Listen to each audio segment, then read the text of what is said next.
I am your host, Nicole Will, and we're so happy you're here as we navigate the world with your aging loved one. We are here to come alongside older adults, family members, and the senior living community as we explore the world of aging and elder care with helpful resources, informative interviews, and approachable conversation. We get to do this together, so join us on our journey, and this is the willGather podcast.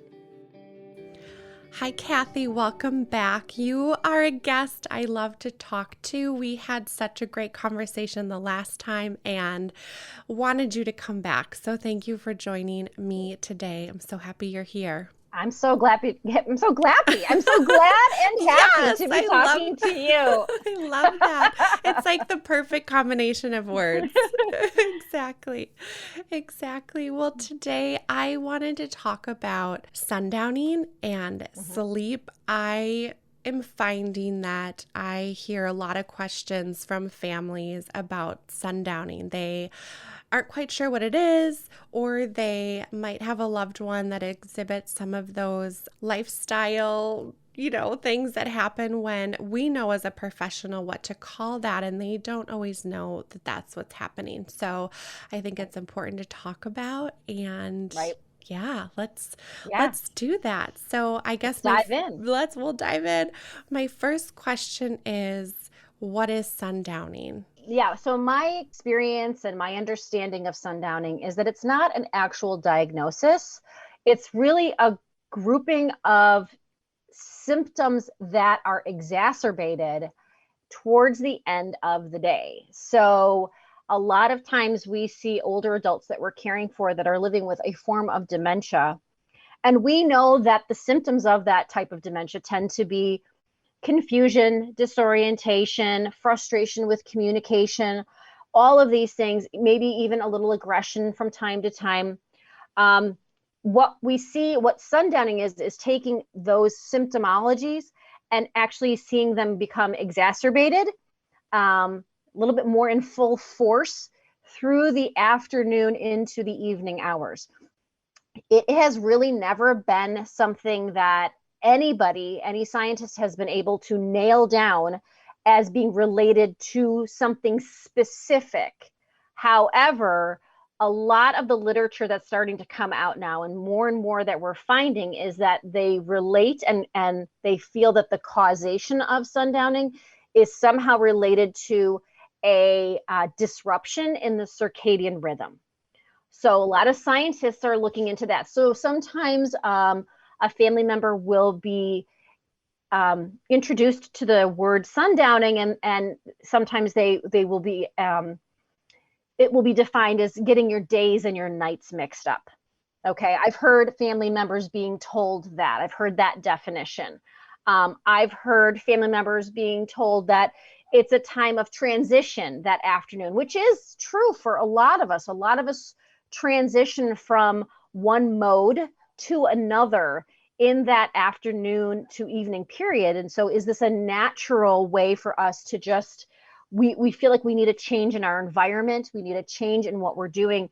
And yet the older adults who are specifically living in long-term care facilities don't see that change. And so they create it for themselves. And in my experience and from my research that I've done, I take the concept of that circadian rhythm disruption and I take it a step further. And I often ponder and ask this question when I teach students: can we consider sundowning as actually sleep deprivation? Because the signs and the symptoms of what sundowning is are the exact signs and symptoms we would even see a neurotypical person who doesn't have dementia experience if they were going through sleep deprivation. And the reality is, so many of our older adults do have some form of sleep deprivation just because it is so much harder as we get older to get good quality sleep. So there's a lot of science that backs up, if we're not getting the right quantity and quality of sleep, what is happening the next day in our brains, and then how does that infiltrate and become how we express ourselves. And so that's what I think sundowning is more importantly is we need to start looking at that daily routine and that night routine. How fascinating to be able to look at the science and tie those together in some way and seeing the similarities between that. Who, for lack of a better term, gets sundowning, or who is affected by that, and how does it show up? When we say that term, what does that actually mean? So I think what we as like clinicians and people who have worked in the healthcare field tend to see sundowning in folks who are living with an Alzheimer's type dementia, a frontal temporal dementia, any of those types of dementias, those older adult acquired dementias. I would say if you're willing to really be reflective and step back and look at yourself in the mirror, is willingness to say, are you able to look at yourself and go, I think maybe I sundown too, you know? I do. I come home from a day where I'm working on a project and my mood shifts. Things change because my environment is changing. And to say that I'm not irritable is definitely not true. I do experience changes in my mood. And I would say for sure, my irritability goes up towards the end of the day. I think ours all do. We just get full. So for somebody who's saying, you know, who sundowns, I think all of us do. But for those of us who are caregivers, we tend to see our loved ones do this. We tend to see just that increase in agitation and irritation. They're just more on edge. We tend to see that with persons who are living with dementia. And that is what you're seeing. You're just seeing a little bit more of an edgier person, which then means we need to change our approach if we know this is what we're going to be working with. You know, that's the most important thing. Really can help us understand what's happening, but also think of what those tools are that can make us walk through that time of day possibly a little bit easier, because it is such a challenging time of day for people, but it doesn't always have to be. And so looking at how do we have hope in that? When you said, okay, if we're looking at ourselves, this time of day for me, which is actually we're meeting in the evening. It's a time of day where the sun changes a little bit. We've walked through our really busy day. We're starting that process of potentially winding down. And there is that shift. There is that shift in the day. I get really tired this time of day, even though I'm not quite ready for bed yet. And so thinking of if we're really self-reflective, that's such a good point. It can really show up for probably most of us. Right. Because most of us, at least in our United States culture, you know, we're groomed to, for the most of us, work earlier in the day, wake up maybe before our bodies want us to, work and give our best. And then it just kind of starts to dwindle from there, right? So that's why we have our lunch, right? That's that midday pick me up. But then we all start to feel a little groggy if we have a big fat lunch, right? We start to feel groggy around 2:00 in the afternoon. And so then we snack and we do something, we do maybe another slight little pickup, but then you start to deteriorate. I hate to use that word, but we all start to truly, our abilities, we just can't function as acutely, I think, as we could earlier in the morning. And I think that we've been culturally conditioned to consider that, you know, earlier in the day, we're much more productive. Later in the day, we start to drain. And that's just anybody's energy is going to drain and wane as the day goes on, wherever and whenever they start to the point where they're ready to finish. Yeah. So why is it important to decipher between the two, between the sleep deprivation and sundowning? The reason that I think it's important to decipher between the two, and this is where clinically, I think when we use language, language is incredibly powerful in how we're thinking and how we're framing something.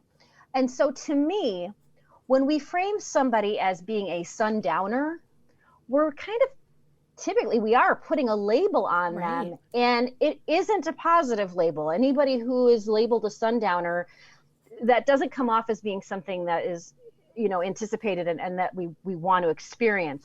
However, if we shift that language and we say they're going through sleep deprivation, well, we all can understand that. Then this whole thing becomes not about the person, it's about the disease and what the disease is causing, and it's causing an inability for us to get good sleep. So it takes this personal attack out of it. That's why I think there needs to be a separation between the two terms. Although I think in reality, our whole culture is we talk about sundowning, and I do think it's related to that. But when we use the words, I like to use the word sleep deprivation because it takes that personal attack out of it. And when we start to label somebody, we think it in our own heads, we might say it out loud. The other caregivers that work with us, they hear those words, they internalize those words, and then they have expectations set up. So when I say my grandmother sundowns and I let my sister know, she's going to walk in because she's going to take over an evening shift and watch grandma. She's going to be kind of on guard to watch what's going on with grandma and not necessarily come in with an open mind. So the word kind of makes me cringe because I don't think we do. And as a science perspective, I don't think we have a great understanding of what it is from. And if we understand it from the perspective of sleep, there are some dramatic changes that we can see in a person in how they are reacting to their environment. And I don't even like to use the word behaving in their environment. They're reacting to their environment. Yeah. So, yeah. And language is so powerful. And when we use labels, right, then it deduces us or that person to a label. And we're so much more than that. exactly. And I think really it is taking from a clinician standpoint or from our older adult care world and thinking about what can we look at that is that whole person and what factors are happening. And we're really getting away from, or I should say we should be, and we are getting away from using some of those terms and terminology that are just limiting, right?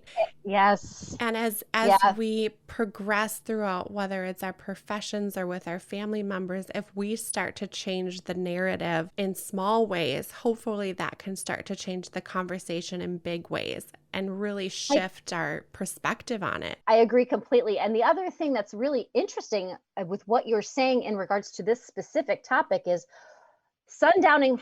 I've been in this industry 25 years. Sundowning has never had a solution to it. It still does not. There is no specific medication you can give that reduces it. And so when we say sundowning, we're already saying, I'm throwing my hands up in the air. There's nothing I can do to fix this. Versus when we think about it in regards to sleep and sleep deprivation, there are things we can do. And so it gives us this hope. And it gives us some tools in our pocket that we can use to see if we can make a difference in that person's life. So, yeah, when you said limiting, you're absolutely right. And it's very limiting to the caregiver because that word often just makes us feel as though we have nowhere to go with this. Yeah. And that we just have to survive these few hours of the day and hope for the best. Right. And we go into it already feeling defeated. Yes. Right. Yeah. Right. Tell us more about that. If we're looking at sleep deprivation and those sundowning symptoms, what can be triggers and what can affect, if we're looking at sleep, what can affect sleep? Okay. So what's super cool, and I love this, and this is anybody's going to be able to grasp onto these concepts. This is not over the head. There's a system that turns on in our brain that only turns on when we sleep. It's called the glymphatic system. And it's essentially a flushing system that occurs when we sleep. And its role is to flush out essentially all the garbage that you've accumulated through the day. Because from the moment we wake up till the time we do go to sleep, we are taking in so much sensory information, like what color the guy's shirt was at the gas station, all the way to, what your mother-in-law said at 10 in the morning. You take everything in, right? At some point, you got to get rid of some of the stuff you don't need anymore. And so the glymphatic system is that system that turns on only when you sleep. And that's its specific role, is to go through the interstitial fluid. It just kind of rolls through there and it flushes all the trash out. And it works in such a way that your brain kind of determines, this is the stuff I'm going to keep. These are the things I don't need. And it gets rid of that trash. So if you consider it like just filling up a trash can. When you don't get good quality sleep, and as most older adults do not, that glymphatic system, that garbage can, does not get fully emptied every night. So what you will see is someone who should be getting 8 hours of sleep is maybe getting 4 or 5 decent hours of sleep. What's happening is they're starting their day with their trash can already half full. So imagine you and I, we tend to quote unquote sundown, and it's 6 o'clock at night Central Time right now. We're feeling that irritability. We're feeling that kind of jitteriness. Now, a person that I was working with earlier today may start feeling that around 2 or 3 because they started off their day with a garbage can that already still had some stuff in it. It wasn't fully emptied. Now, older adults tend to sleep 36% less than you and I. That's just what happens to our bodies as we age. We just don't seem to get as good of sleep. The ability to sleep becomes more difficult. So there's initiation of sleep and then maintenance of sleep. And those two things are really important because a lot of times you will hear someone say that they use melatonin to help them sleep. Melatonin is only something that helps initiate sleep. So this is for somebody who's laying in bed and their mind is spinning and we need to shut that down, right? That's where the melatonin helps. It does not necessarily help you maintain sleep through the night. So that's a myth, and I think a lot of folks should understand that. But the need for sleep for an older adult doesn't decrease, it actually increases. And more than 43% of older adults definitely report problems with sleeping.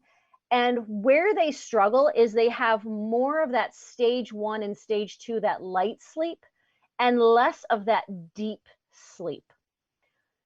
And that's the cycle. That is the architecture of sleep, if you will. We go from 1 to 2.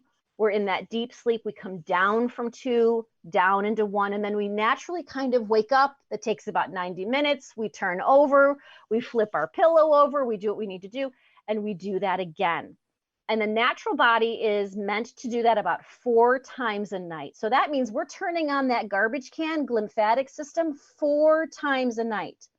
Now, older adults, number one, have a harder time initiating sleep, right? They're laying in bed, regardless of any cognitive impairments. Our bodies just, they kind of ache as we get older. So we're dealing with aches and pains. We're dealing with a smaller bladder, so we have to get up more often. We are sometimes dealing with bed partners who aren't the most conducive to sleep, right? They themselves may snore, which wakes us up or keeps us up. Vice versa, we may be the ones that are snoring and waking ourselves up by that apnea that we have. On top of the fact that a lot of people still want to keep those TVs on at night.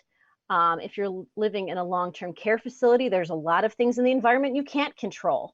The light outside your door, the light coming through your window, the noise down the hall, call lights, you name it. There are things that are going to keep somebody more alert and have a hard time getting into that deep sleep. So for you and I, if we are getting through 3 or 4 of those pieces of architecture of sleep, that's pretty good. We wake up and we feel pretty ready for the day. An older adult who maybe only gets into that architecture, that full architecture, twice is going to wake up not fully having that glymphatic system be as effective as it was for you and I. So they're already waking up kind of set up with half a trash can full. The other thing is maintaining sleep. So it's going that 90 minutes from stage 1 all the way down back into stage 1 again.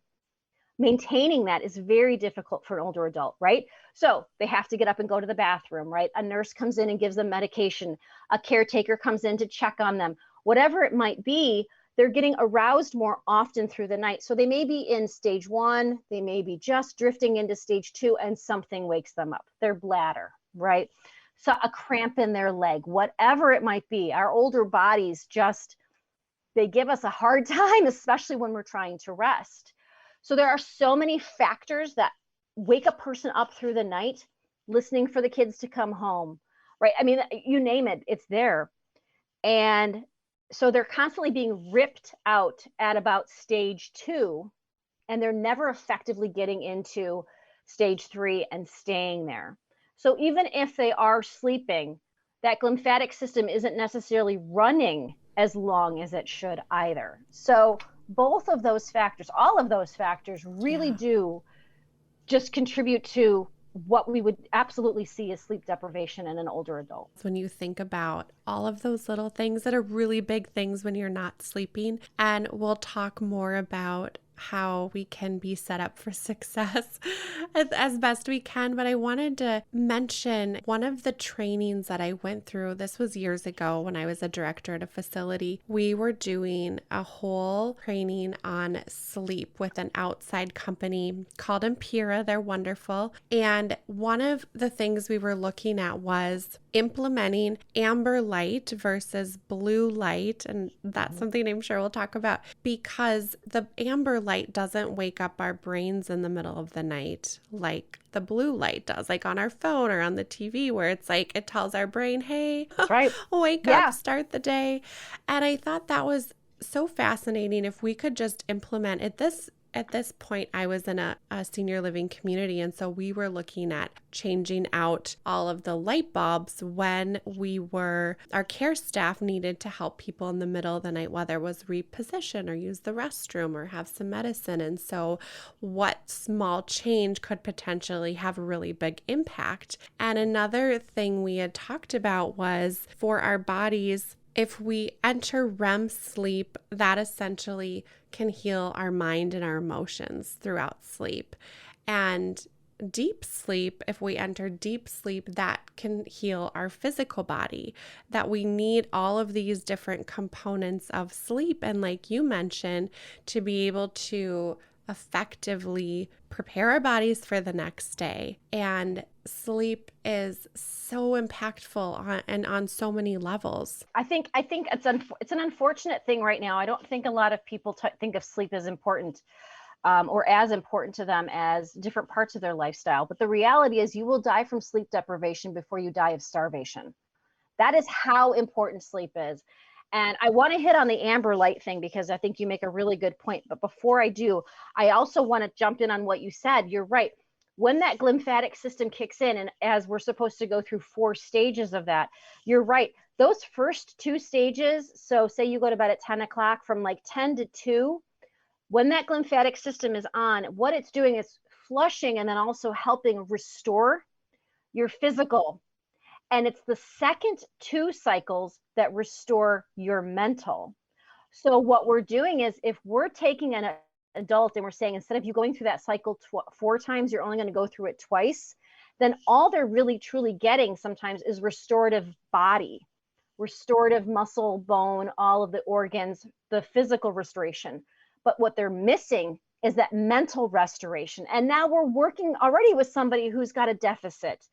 And the other really interesting thing is that system, when it flushes specifically through the areas where it has been identified that the plaque and tangle form in persons with Alzheimer's. So now, as a flushing system, it's going through areas where it can't quite get through, right? So even if we're turning it on, it's not as effective.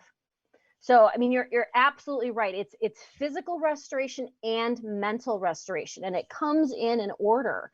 And when we cut people short, we are really depriving them. I'm so glad you talked about that, because not only as we age, it's something to consider no matter what age you are, because it's going to set you up then the rest of your life for what that looks like for you, your mental health, your physical health, all of that. Yeah, my kids, they know my passion is sleep. So when in the morning, we'll greet each other, how'd you sleep last night? And they will report to me in detail. I love how it. many, but I've only got about 6 hours, Mom. I'm going to try to take it. They know that that's important. Yes. That we talk about. It's not, my son has even learned, and we talked about it. If you can't sleep, get up, go to a different location and lay back down. And I have found him more times often, especially during COVID and the stress of all this, asleep on the couch. And you know what? He was getting his sleep. He realized it wasn't working in bed. Something was bothering him, and he moved locations. Great. I'm glad that, because we do need to talk about this more. There are so many families I've talked to where I have asked them, does your doctor ask you how your sleep is. And most of them will respond to me and say, no. They ask me if I exercise, and they have no problem putting me on the scale and shaming me for my McDonald's. But they don't ask about sleep. And yet, if we're not talking about it, we're not recognizing how important it is. I agree. And when you talk about the amber light, although that's, I think that's so incredibly important to talk about, because it is different wavelengths of light that we get affect our brains. I mean, it is very natural right now that the light we're getting from the sun starting to go down is in fact a wavelength telling our brain it's time to bring things to an end, right? So maybe that's where the beginning of that term sundowning came from. One of the things that I encourage families to use is a salt lamp, because it emits the same type of wavelength as that amber light like you're talking about. And what's really cool about it is it doesn't keep you awake. And if you get one with a dimmer switch, as a caregiver, you can dim it up, get a great amount of light in that room to do what you need to do as a caregiver, but not arouse the person who's sleeping. Great. Because it's not going to initiate that. Yeah. Yeah, that's and great what an easy, advice. it's like $10. Yeah, you know, and they're pretty. I actually have right. one, and it's like one of my favorite things. Yeah, each of my kids have one in their room. It's basically, well, they grew up with it. They're older now, but it's still in their room as a nightlight. It is the light that's on all the time for them through the night. It's, you can manipulate yourself and manage yourself in a room with enough, you have enough ambient light from that without it disrupting your sleep. Which is so important to have, because Right. I think also if we're in different environments, or maybe we're in a place where it hasn't been our home for a long time, we're unsure of if we get up, how can I get around, and just having a little something, but yet we know it's going to be not waking our brains up as much, can be really helpful. Right. So right, exactly. What can we do not only during the day, but also in the evening? So if we start with daytime, what does that look like for people? One of the things they suggest, obviously, and this is probably stuff you've read many times and heard, watch the heavy meals. You don't want to eat a really heavy meal before bed. You don't want your body working so hard that it's digesting food when it should be working on sleep. That is what it's supposed to be doing. Obviously, with a person who has, as all of us do, our bladders will shrink and lose elasticity as we age. That's just something we're all dealing with as we grow older. But for someone who has a specific problem with that through the night, they're truly have true incontinence, and that urge to use the bathroom is waking them up often. Then it's really decreasing the amount of fluids they have as the day goes on. We don't want to dehydrate anybody at all, but we just kind of want to watch how much fluid we're doing right before bedtime. Mm-hmm. And yet, having a glass of water next to the bed is a great thing, because one of the worst things to do is have a sore throat, or just have something caught, or just wake up and feel a little dry. If you just can grab that little cup of water with a straw and take a sip, you'll be able to fall back asleep. I did this the other night and forgot to bring my water to my bed. And I laid there thinking about how annoyed I was that my throat was bothering I've me. done that before, yeah. Right. If I had just had my water with me, which I typically always do, I could have taken a swig, put it down, turned over, and went right back to sleep. So it's having, I'm kind of jumping around, but it's certainly having something like that at your bedside to just quelch that need, so that you're not laying there getting annoyed by it. Daytime stuff, yeah. So the meals, obviously the bigger meal, having it at lunchtime, I think is ideal. A lighter meal at dinner. Watch the medications that you're taking. I think that's a really important thing to do. I think a lot of older adults are on more meds sometimes than we can even believe. And there's a lot of contraindicators, and is one going to play off on another in a bad way? So start having conversations with your pharmacist and say, do any of these medications create sleep disturbances? Do they have a side effect of insomnia? That's an awful thing if you start taking a medication and you don't expect that to happen. Napping. You can do this through the day, and I think this is a fine thing to do. And in the facilities that I go and do and work and consult in, the ones that allow the residents to just lay down because they look tired tend to have fewer disruptive behaviors than facilities where they push them through the day. So I think napping is an incredibly important thing. I think we all would benefit from it. I think there's definitely some strategic napping I talk about. When we talk about that sleep cycle being a 90-minute cycle, that is ideal. And if you're not getting those 90 minutes in 4 different cycles through the night, how can you try to make some of that up? You're never going to get it 100%, but how can you try to make some of that up? And that's with a nap. Now, a restorative nap can be anywhere from 15 minutes to 45 minutes. And what that's going to do is let your body get into stage 2. It's going to feel a little restorative. You're going to wake up, you're going to feel a little bit more refreshed, and you may have more energy to push through the rest of the afternoon. If you can go a full 90 minutes, that's fantastic. Not all of us have the ability to stop in the middle of the day and take a 90-minute nap. But if there's been some problems with sleep, someone may need to do that kind of napping consistently for a while to kind of regain their footing. What you want to avoid is the 1 hour time zone, that 60-minute mark. A lot of people, I've done it myself. I set my timer. Okay, I'm just going to lay here for an hour. And what happens is you tend to get into stage 3 sleep, but then your alarm goes off and it rips you right out. And you've experienced this if you've ever taken a nap and woken up and felt more groggy than you did when you laid down. That meant you were in a pretty deep sleep when your alarm or something woke you up. That feels awful. Yeah. None of us like that. No. Yeah. Yeah, you're like, why did I do that? I'm more tired than before, but we needed it. Yeah. Right. Physical activity, I mean, as we all know this, I know everybody is so busy and it's hard to find that balance, but some type of physical activity, fresh air is fantastic. And I think that introducing and allowing as much natural light into your space during the day, and then initiating that we draw the shades, we start turning on those desk lamps, that ambient light through the night, that just helps to reset our brains. That's just telling our brains what time it is. And I think we need to, like in nursing facilities, you know, the shades need to be opened in the morning. We need to get some fresh sunlight in there. We need to expose folks to that if we can't get outside every day.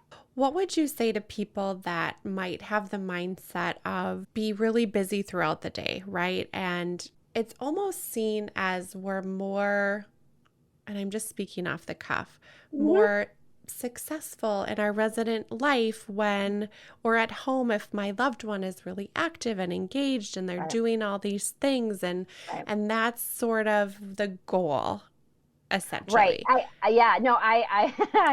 I like that you hit on that. I think that, to me, where we need to start to dismember that myth is with education. And when it comes to long-term care facilities, I think that speaking from an educated perspective, right when the family walks in and is interested in a facility for their loved one, that admissions, those people, those are the first faces that they see, they let them know, they aim and they frame, hey, this is what we understand and we really value and understand the value of sleep. So when we walk through the floors and the units today, and I introduce you to some people, you may see residents sleeping. Here's why we value and allow for that, and we encourage for that. And it's coming from an aim and frame, and then when we walk on that tour, we exclaim that that's the culture we're living in. Versus that backwards momentum, I think, that we often see, where what we're selling oftentimes when we're selling that nursing home, we're selling it to the family. We're selling it to the adult daughter. We're selling it to, and so the guilt and fear of an adult child having to place their parent when they can see that their parent is going to be up and active and just busy all day long, I think our perception is that's going to reduce the anxiety that that family has. And I think it's just, I really do think it's education. And if we don't set it up and educate ourselves and understand this, and then allow the culture in that facility to live it, then we're walking somebody onto a facility, we're touring them. And as an admissions coordinator, you know, they're embarrassed, you know, they're trying to shut the door of the person who's sleeping because they want to make a sale. They want to get that person to accept and want to live in their facility. But when we frame it from the very beginning that sleep is so important, and we get into this kind of conversation like we're having right now, I mean, this just, our little conversation doesn't take that long. It's going to open up a lot of eyes to family members who say, yeah, I do see how my mom could really benefit from a nap in the middle of the day. And I think that's okay. I really, really do think that is, they're going to fall asleep because they are sleep deprived anyway. Do we want to see people slumped over in chairs doing that? I mean, it's hard to catch up with little cat naps in a lounge chair, right? So why not just be intentional about taking a nap and having that be a part of your restoration? Because then when you do wake and we have our activity professionals come on, they are actually going to be much more productive, and that whole group working together is going to be, what a fight is that at 4 o'clock in the afternoon to try to get people playing bingo, you know, or sensory programming. And half of them are like trying to lay their heads on the table because they're exhausted. Right. Which I've experienced. We've witnessed that. Yeah. You just said the perfect word, restoration. And if that's how we can reframe it and educate, what an important conversation to have. You know, it's Right. like in any relationship, right? And it is a relationship between a community or a caregiver and a loved one, is setting expectations. Yes. Right? And if we can say, here's what we're doing and here's why we're doing it, and we care so much for the individuality of the people that we serve, that if this is what this person needs at this moment, we can do that because we're honoring that for them, you know? Absolutely. And gosh, I love that word. And the restoration, that's exactly what sleep is we are restoring our minds and our bodies. Yeah. And how can you deny that you want your loved one to feel restoration through the day? That is one of the things. We want them to feel joy. We want them to feel respected.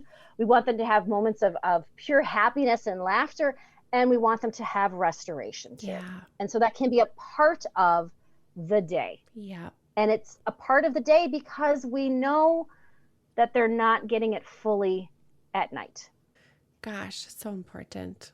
What are some of those tools or things that we consider to help us through the evening? So obviously, like you talked about, that amber light or the salt lamp, that's a really good thing to have.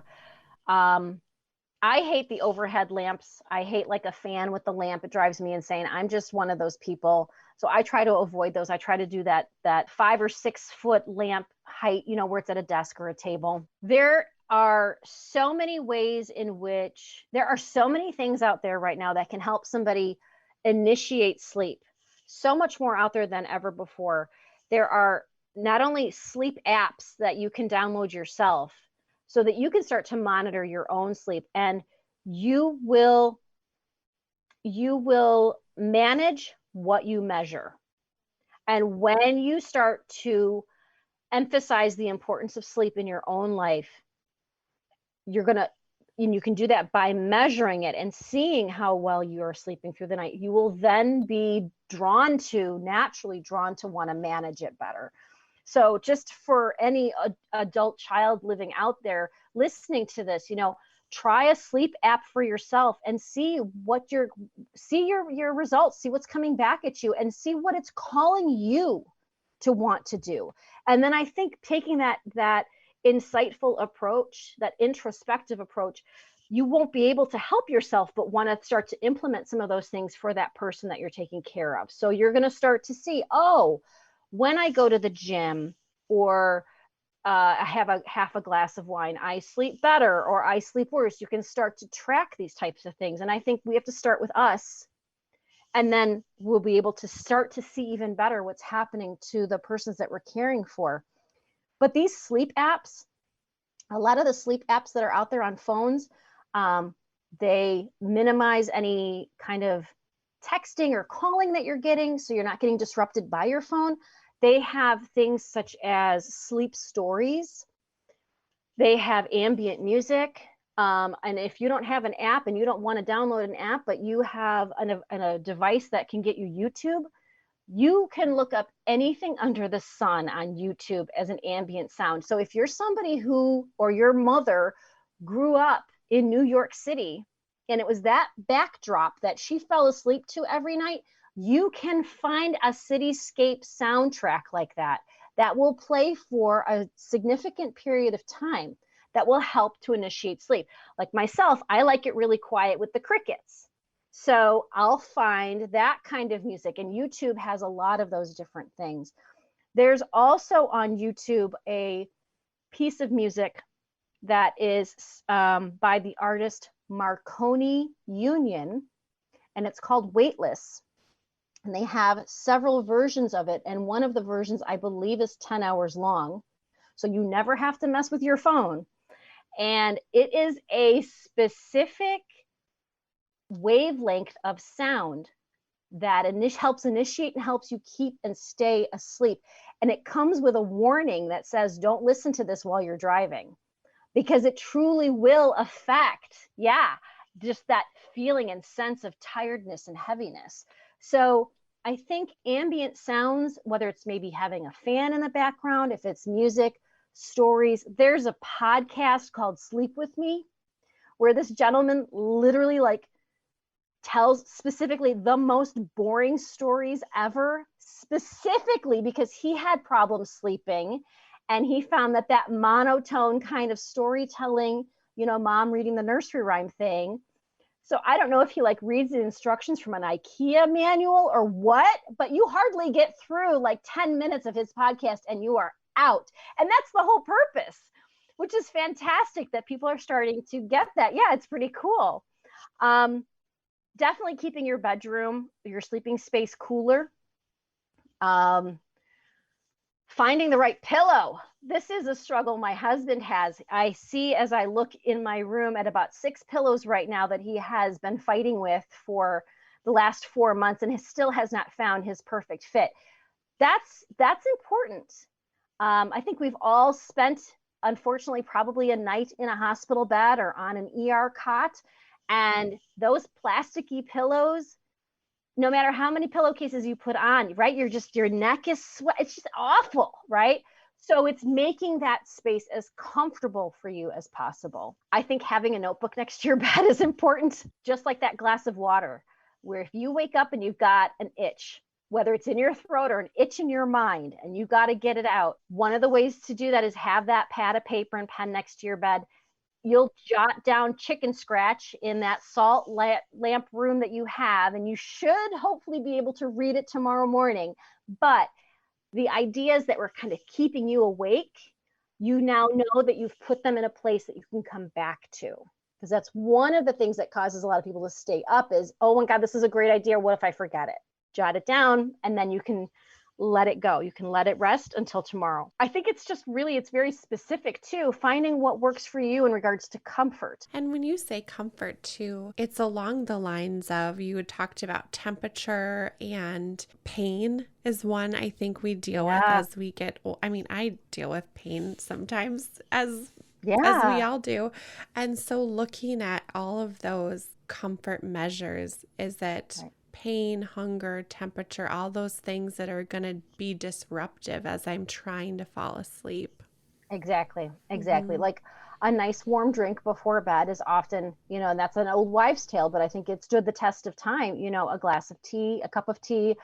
I am very often will have a mug of hot chocolate next to my bed. That warm drink, even in the summer, it just does something. It just has that soothing effect.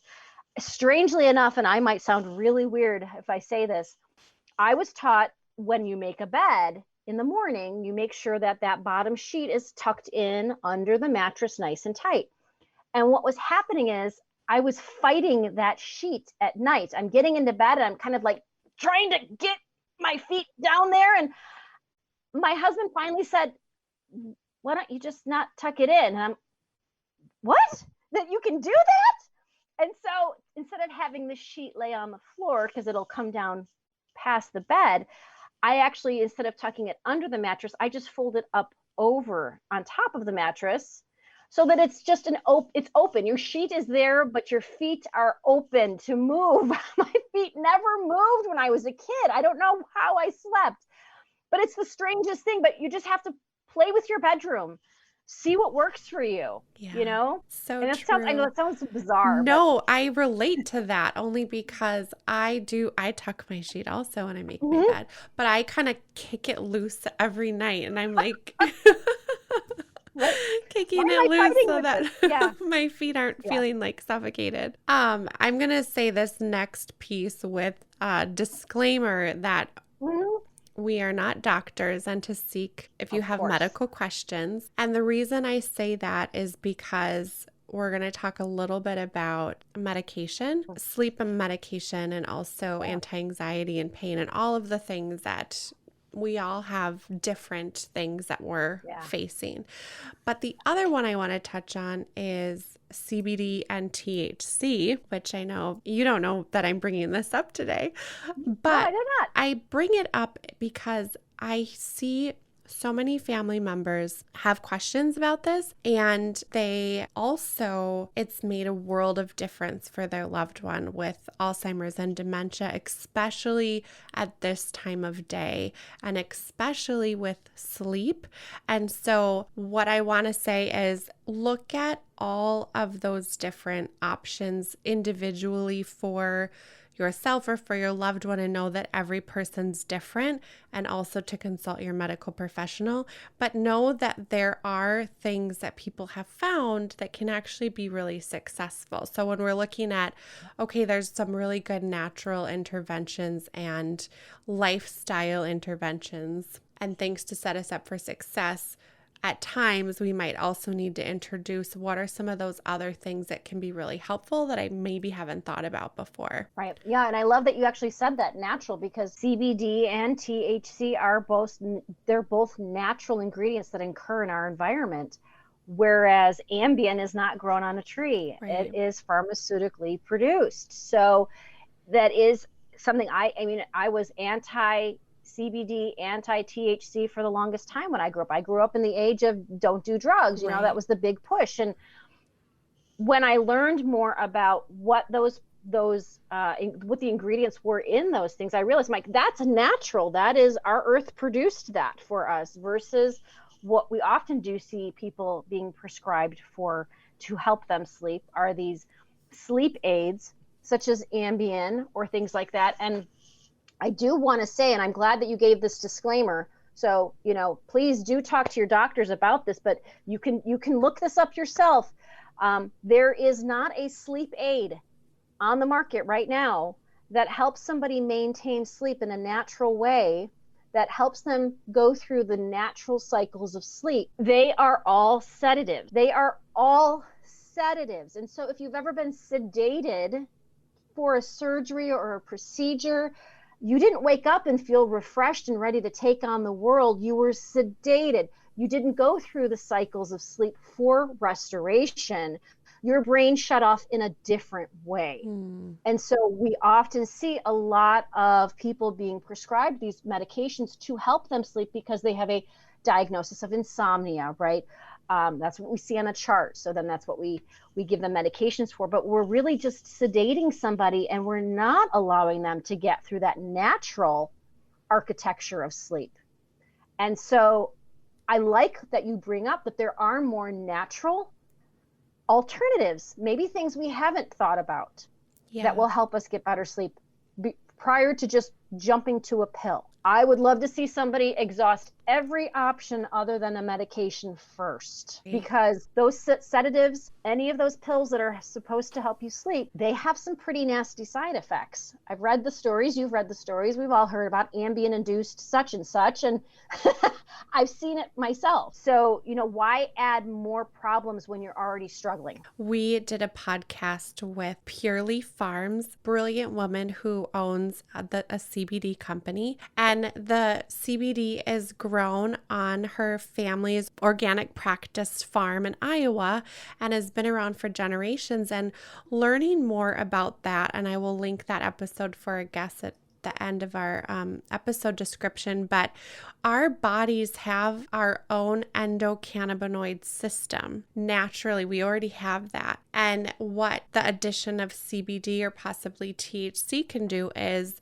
it fills and creates balance and maybe the missing parts of our endocannabinoid system that we have. And learning about that, there's so much more that goes into all of this, but just to touch on it lightly, it's really fascinating, and it's really encouraging that there are some potential options that maybe could work if not explored before. Oh, I agree. And I think a lot of us grew up in a time when our parents couldn't sleep, we would see them with a glass of wine or some other kind of hard liquor, maybe in a cup or a glass. And we've all had an experience, either ourselves or watching someone else, where they drank too much to help them sleep and woke up feeling absolutely awful. Yeah. So alcohol doesn't necessarily help, right? But I have witnessed, as you're talking about, many older adults who are partaking in a CBD and or the THC combination, and they don't wake up with that brain, that fogginess. I feel like I have cobwebs in my head. They don't have that.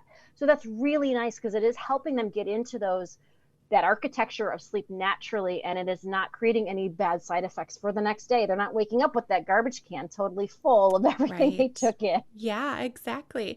And a lot of states where people live, it is legal. So, and in other states, it's medically legal. So it's just looking into your own area and seeing what options are available. Thank you for having that impromptu conversation with me about that. I am all about that. In fact, I come from, unfortunately, from a state where it's not legal, and I've had to bite my tongue many times because I think that the combination of both could be very helpful to many of our older adults who struggle not only with an appetite, but with sleep. And this would nail two birds with one stone. And the worst thing that you could do is go to bed either going to bed hungry or being woken up because your stomach is rumbling because you have a poor appetite during the day. So it's interesting to see how there are these natural things that can combat both. So talk to your doctor, people, and see what you find. Yes. We've talked about the different things we could do during the day or maybe in the evening on more of a personal relationship level, because I think you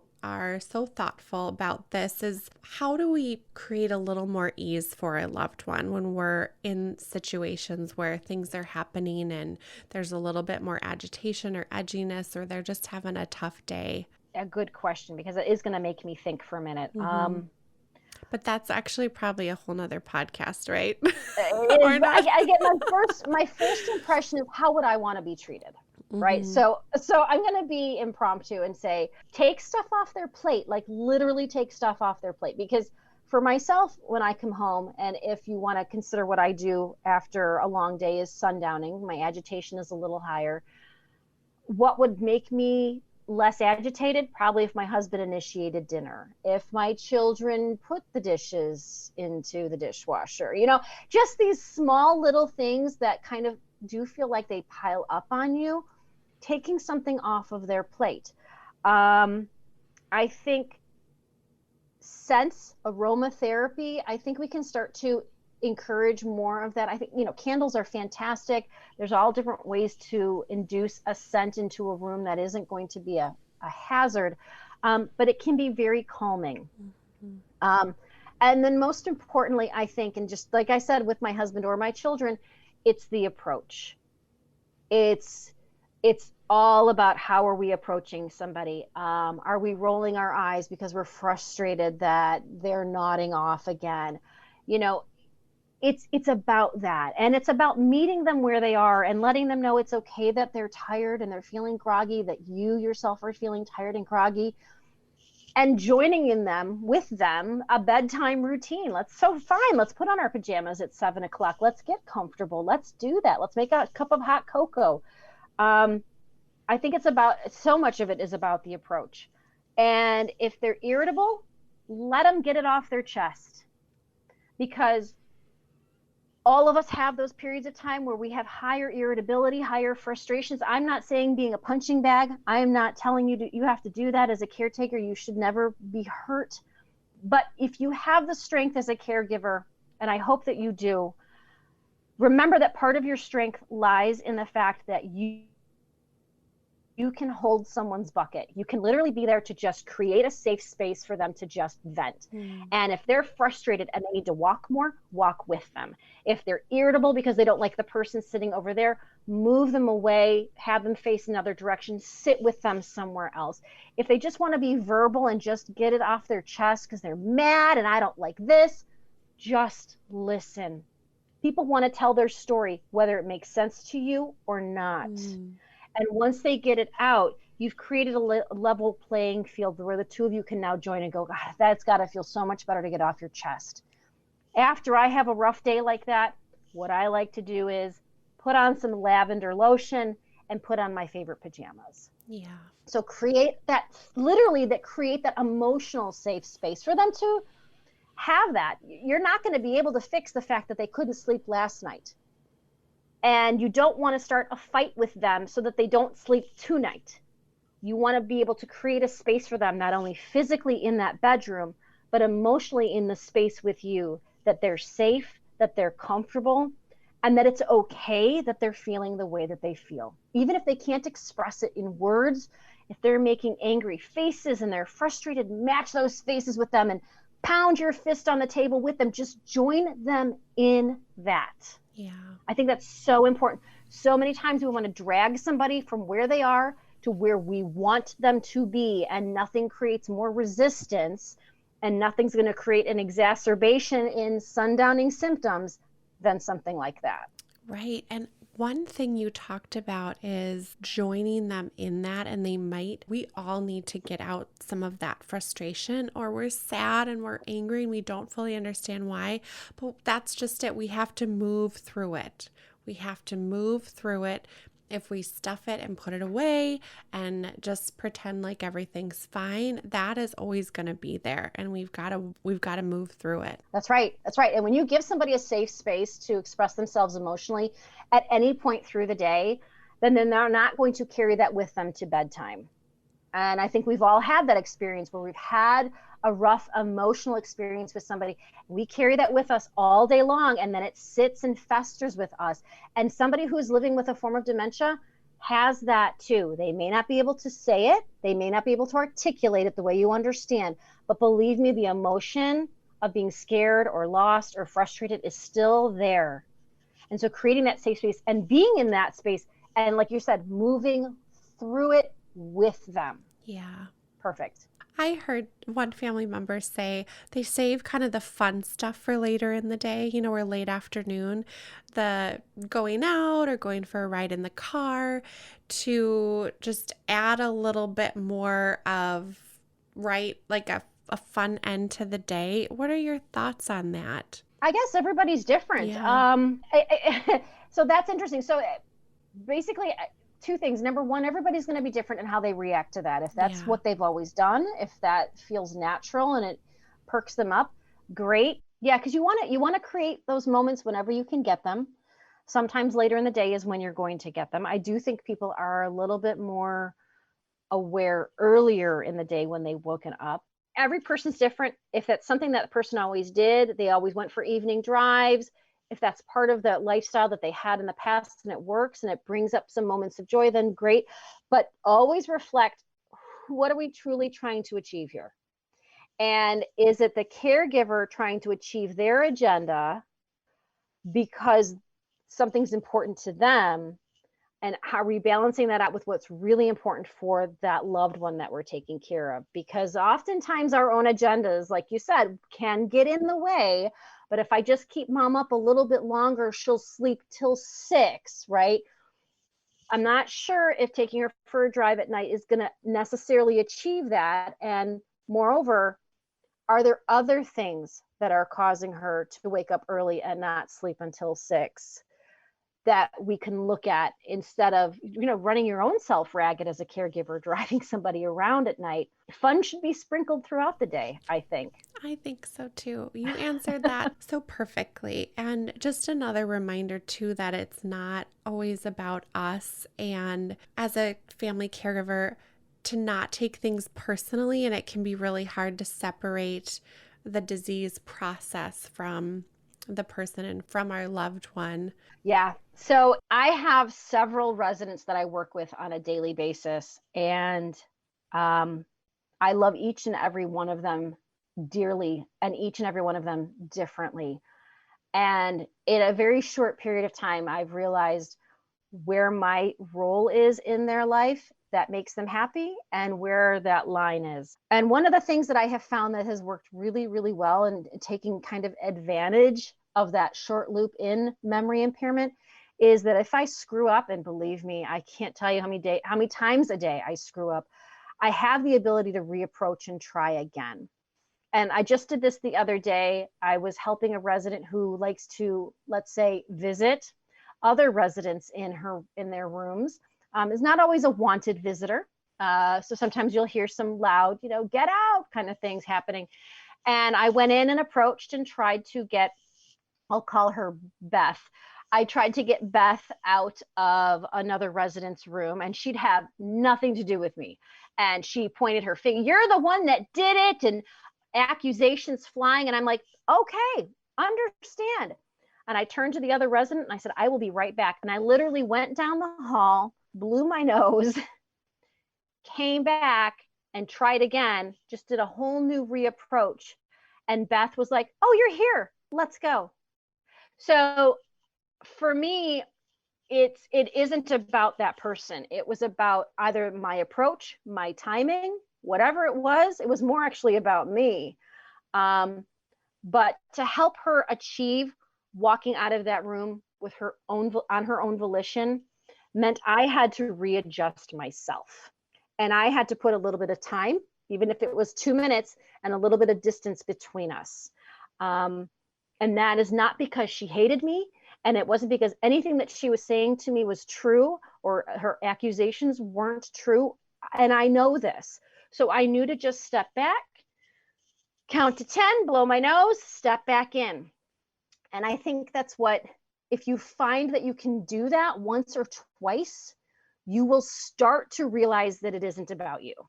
I think that when it comes to a family, working with a family member, it's a really hard thing to overcome because we have so much personal baggage with them that, of course, mom had to say that to me because she always talked about me like that, or she always talked to me like that, or I was never her favorite. We have our own stories that go along with this. And it's going to be incredibly hard to disassociate yourself from what's happening there and have it not be about that relationship from the past, and try to remember that this is a new relationship you're creating with this person who on a moment-to-moment basis may give you a different role to play. But try something first, and when you succeed at that or you feel some success in that, then you'll be able to step into the role of, this isn't about me. It isn't personal. Because when I came back, she loved me to pieces. So it's almost like you have to revert and do it backwards. Do the action first, see what you get out of it, and then process your thoughts. Because I think we oftentimes go in with a lot of thoughts, and then we process everything through that, and then we feel very personal about what's going on. Thank you, Cathy. I mean, just the perspective and your history and all that you've been able to walk through to get us to this point with all this great information is really, really helpful. Thank you. Oh, you're welcome. And honey, I'm ready for my pajamas. Yeah. So. Me too. It's okay. Yes. Oh, just so many shifts in thinking, and I'm excited about that. And I'm hopeful for a lot of families and older adults also. Great. I hope this helped most of your listeners, if not all of them. And for any listener out there, if it makes a 10% improvement in your lives, hey, that's better than where we were before, right? That's all we can do is promise that we will try to make small steps to make our lives better, and don't shoot too high, right? Reset those expectations. And definitely, I think a lot of it is introspective. What would I want from this? How would I want to be treated? How would I want to be talked to? How would I want to be tucked into bed at night? Yeah, exactly. And we will share with all of our listeners your information and a website and where to find out more about you. You're such a great wealth of knowledge. Thank you so much. Thank you. Thanks for having me. Thank you for listening today. If you enjoyed our episode, please subscribe and give us 5 stars. In all honesty, we'd love to hear from you. Thank you so much for listening to our episode.